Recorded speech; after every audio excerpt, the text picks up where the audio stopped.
రామగడ్డ మాకు కూడా ధైర్యం 3% స్ట్రైక్ రేట్తో 164 సీట్లని కూటమి అభ్యర్థుల్ని గెలిపించారని అంటే ప్రజలందరూ కూడా గత 5 సంవత్సరాల పాలన పట్ల విముక్తులు. అంటే ఒక భారతదేశానికి ఏ రకంగా 1947లో స్వతంత్రం వచ్చిందో అదేవిధంగా మొన్న 2024లో తెలుగు ప్రజలకు, ఆంధ్రప్రదేశ్ రాష్ట్ర ప్రజలకు స్వతంత్రం వచ్చింది. ఏదైతే ఈ సంవత్సర కాలంలో మీరందరూ కూడా చూశారు. మరి ఒక పక్కన పెద్ద ఎత్తున సంక్షేమాన్ని ఇస్తూ ఉన్నాం. ఆర్థిక పరిస్థితి సహకరించకపోయినా 4,000, 6,000, 15,000, 10,000 పింఛనిప్పిస్తూ ఉన్నాం.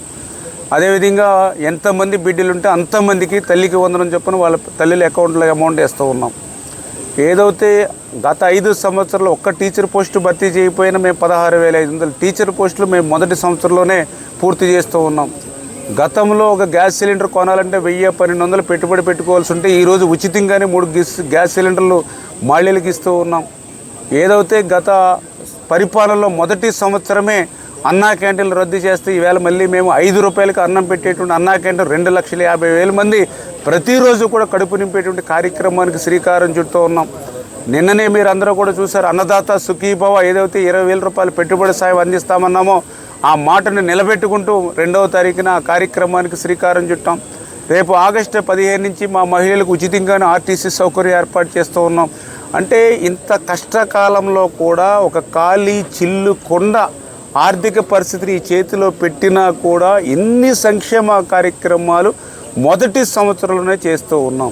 ఈ ఒక్క సంక్షేమ కార్యక్రమాలే కాదు, మరొక పక్క ఆ రోజు అమరావతి కాదు 3 ముక్కలు అన్నాడు. 3 ముక్కల్లో ఎక్కడ కూడా ఒక కిటికి ముక్క పెట్టలా.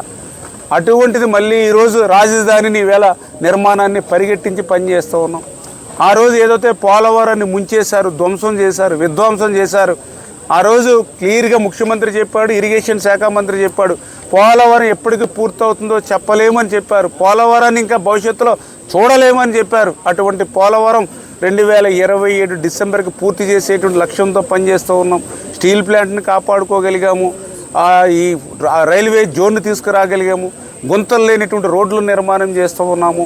అంటే ఈ సంవత్సర కాలంలోనే ఇంత పెద్ద ఎత్తున సంక్షేమం చేస్తూ ఇంత పెద్ద ఎత్తున అభివృద్ధిని చేస్తున్నటువంటి పరిస్థితులు ఏవైతే ఉన్నాయో దాంతో జగన్మోహన్ రెడ్డికి ఒక భయం పట్టుకునేటువంటి పరిస్థితి.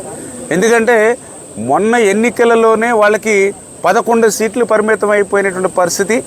ఇంత పెద్ద ఎత్తున సంక్షేమం జరుగుతూ ఉండి ఇంత పెద్ద ఎత్తున అభివృద్ధి జరుగుతూ ఉన్నటువంటి పరిస్థితుల్లో రాబోయేటువంటి రోజుల్లో ఆ 11 సీట్లు కూడా వచ్చేటువంటి పరిస్థితి లేదనే ఈవేళ జగన్మోహన్ రెడ్డి ఆంధ్రప్రదేశ్ రాష్ట్రంలో ఒక అశాంతిని క్రియేట్ చేసేటువంటి విధంగా, ఒక law and order problems create చేసేటువంటి విధంగా, ఈ రాష్ట్రాన్ని అభివృద్ధిని సంక్షేమాన్ని ఆటంకపరిచేటువంటి విధంగా, ఈ రాష్ట్రానికి మళ్ళీ ఏదైతే పెట్టుబడులు పారిశ్రామికవేత్తలు ఎవరైతే రాబోతున్నారో వాళ్ళందరికీ కూడా మళ్ళీ భయం కల్పించేటువంటి విధంగా ఒక సంఘ విద్రోహ శక్తులు ఏ మాదిరిగా అయితే పనిచేస్తారో, మరి ఏ రకంగా అయితే ఉగ్రవాదులు ఏ రకంగా అయితే నష్టం దేశానికి సమకూరుతారో ఆ మాదిరిగా ఈరోజు జగన్మోహన్ రెడ్డి పనిచేస్తున్నటువంటి పరిస్థితి. ఇప్పుడే మీరు చెప్తూ ఉన్నారు. మరి ఏదైతే మొన్న పరామర్శలు పేరు చెప్పి ఎంత అరాచకం సృష్టిస్తున్నాడో మనందరం కూడా చూసాం. ఆయన సంవత్సరం కాలంలో ఎవరి పరామర్శలకు వెళ్ళాడు? ఏ జాతీయ నాయకుడు లేదా ఏ ఉద్యమ నాయకుడి దగ్గరకు పరామర్శలకు పోలా. ఒక బెట్టింగ్లు కాసి కోట్ల రూపాయలు ప్రజలకి చెల్లించక ముఖం చెల్లక ఆత్మహత్య చేసుకుంటే, అది కూడా ఆయన ముఖ్యమంత్రిగా ఉన్నప్పుడు ఆత్మహత్య చేసుకుంటే సంవత్సరం తర్వాత ఆయన పరామర్శకి వెళ్ళి ఆయన విగ్రహావిష్కరణకి వెళ్ళాడు. ఆ విగ్రహావిష్కరణకి వెళ్ళడమే కాదు, మళ్ళీ మీరందరూ కూడా చూశారు. ఇప్పుడే మీరు చెప్తూ ఉన్నారు జగన్ 2 అని చూస్తానని చెప్పి బెదిరిస్తున్నాడని. అంటే రేపు ఎవరైనా అధికారంలోకి వస్తే ఏం చెప్తారు? ఇంతకంటే ఎక్కువ సంక్షేమం ఇస్తామని చెప్తారు, లేదా ఇంతకంటే అభివృద్ధిని ఇస్తామని చెప్తూ ఉంటారు. కానీ జగన్మోహన్ రెడ్డి ఏం చెప్తూ ఉన్నాడు? రేపు మళ్ళీ మేము అధికారంలోకి వస్తాం, మీ కన్ను తీసేస్తాం, మీ కాలు తీసేస్తాం, మీ చేయి తీసేస్తాం, ఏదో పొట్టేళ్ళని నరికినట్టుగా రప్ప అంటూ మీ తలకాయలు నరికేస్తామని చెప్తూ ఉన్నాడు. అంటే యాటిట్యూడ్ బెదిరిస్తున్నాడని. అంటే రేపు ఎవరైనా అధికారంలోకి వస్తే ఏం చెప్తారు? ఇంతకంటే ఎక్కువ సంక్షేమం ఇస్తామని చెప్తారు, లేదా ఇంతకంటే అభివృద్ధిని ఇస్తామని చెప్తూ ఉంటారు. కానీ జగన్మోహన్ రెడ్డి ఏం చెప్తూ ఉన్నాడు? రేపు మళ్ళీ మేము అధికారంలోకి వస్తాం, మీ కన్ను తీసేస్తాం, మీ కాలు తీసేస్తాం, మీ చేయి తీసేస్తాం, ఏదో పొట్టేళ్ళని నరికినట్టుగా రప్ప అంటూ మీ తలకాయలు నరికేస్తామని చెప్తూ ఉన్నాడు. అంటే యాటిట్యూడ్ మీరు గమనించండి. ఒక పక్కన నష్టపోయినటువంటి ఈ రాష్ట్రాన్ని మళ్ళీ గాడిలో పెట్టాలని చంద్రబాబు నాయుడు గారు ప్రయత్నం చేస్తూ ఉంటాయి.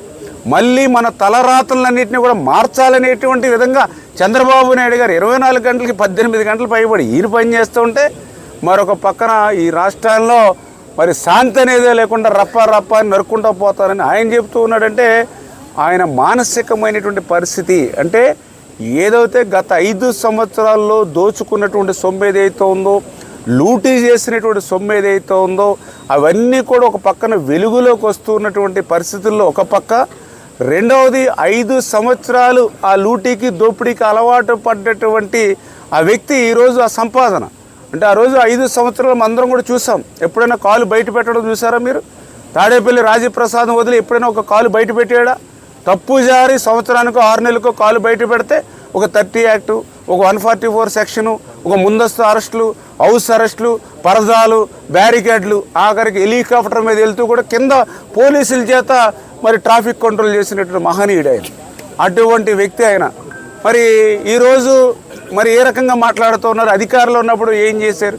ఆ రోజు ఆయన 5 సంవత్సరాలు ఆయన పరిపాలన అంతా ఇసుకలో ఈరోజు ఎంత వస్తుంది, శాండ్లో కాకుండానే మళ్ళీ ఈరోజు మైన్స్లో ఏ రకంగా ఎంత వస్తుంది, లిక్కర్ ద్వారా ఎంత వస్తుంది, విలువైన భూముల్ని కలెక్టర్ ఆఫీసులను తాకట్టు పెట్టారు, మరి ఏదో పెద్ద పెద్ద పార్కులను తాకట్టు పెట్టారు, రైతు బజార్లు తాకట్టు పెట్టారు.